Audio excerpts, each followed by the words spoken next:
Hi, I'm Eric Gimbal, ericgimbal.com, and today I'm going to present you my 5 tips for December 2015.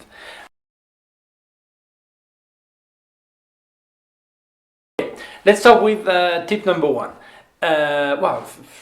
First, don't forget to subscribe to my YouTube channel, youtube.com/ericgimbal. Okay, and then at the end I tell more addresses and references. Okay, so tip number 1. Very often people, when they make a picture of a model or any subject, an object or whatever, they think the lighting is getting in a way that is not really getting in the way they think. So you think the light is orientated the right way, and it is not. So the best way to see how the light is hitting your subject is to go next to the person or the object and see how the light is coming. So of course, if you use studio flashes and you have modeling light, then you see exactly how the light is coming.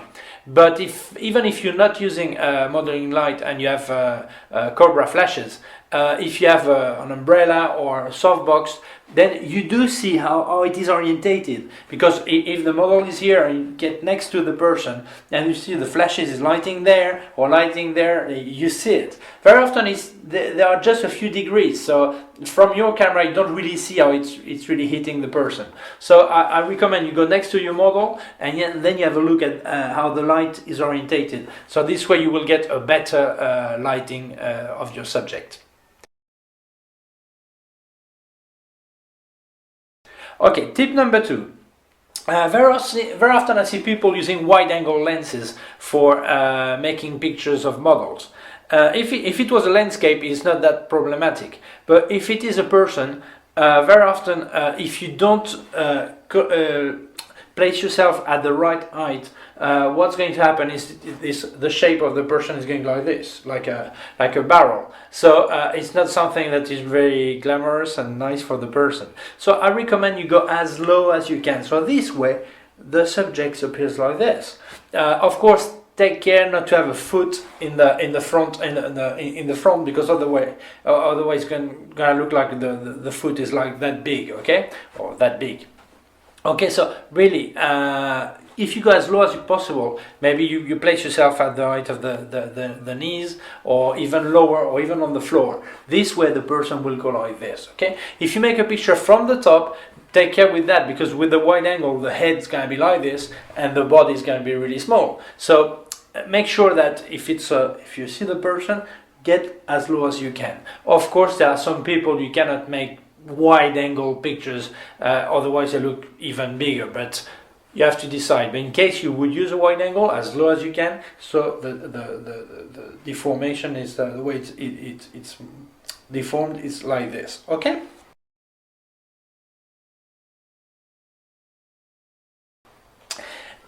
Tip number 3, the horizon is horizontal. It means very often I see some landscape pictures and the horizon is a few degrees twisted. So this is horrible. I mean, very often the picture is perfect in many ways.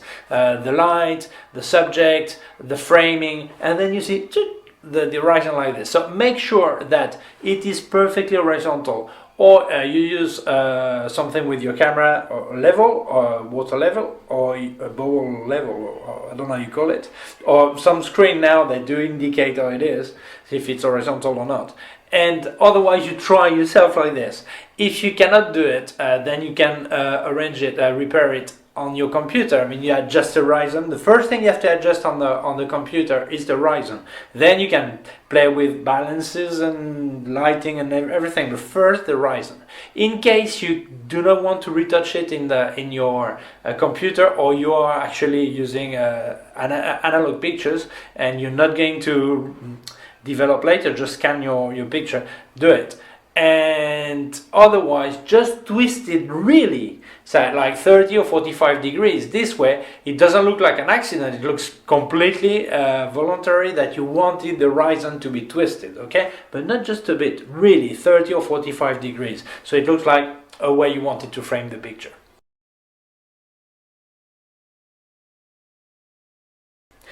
Okay, then tip number 4.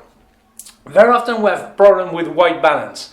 We want to do a perfect white balance using obviously not the automatic white balance. We want flash white balance or tungsten white balance and many things. And we don't get exactly the white balance. So I recommend you use a gray card.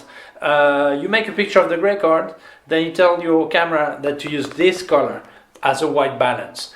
In case you don't want to set a permanent white balance on your camera, what you can do is anyway make the pictures of the gray card. So when you open in Lightroom or Aperture or whatever you use, you use the tip. You take the first picture, you take the white balance on the card on the screen in your computer, and then you apply it to the rest of the picture of the series.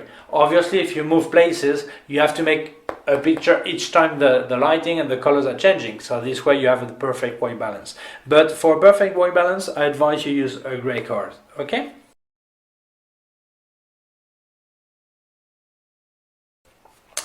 Tip number 5.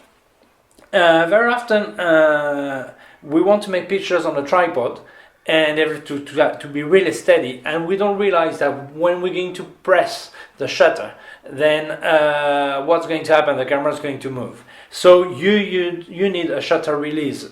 Before we used, well, it still exists, but we used the typical shutter release that was like a cable like this, like a string like this. But now they're electronic, most of them. But if you don't have one, what you can use is use the timer of your camera. You put on 2 or 10 seconds, you press the shutter, and then you wait 2 or 10 seconds, depends on your camera, and then the camera will happen. The picture will get fired. So this way you make sure that you will not press and move the camera. Okay, these are my 5 tips for December 2015. Thank you very much for watching. Don't forget to subscribe to my YouTube channel, youtube.com/ericgibaud, my website, ericgibaud.com. If you have any question, you can send me an email to info@ericgibaud.com. My Facebook is facebook.com/ericgibaudphoto. My Twitter, Eric Gibaud, my Instagram, agibaud, my Google plus Eric Gibaud, and what else? Can't remember. Okay, thank you very much and see you soon.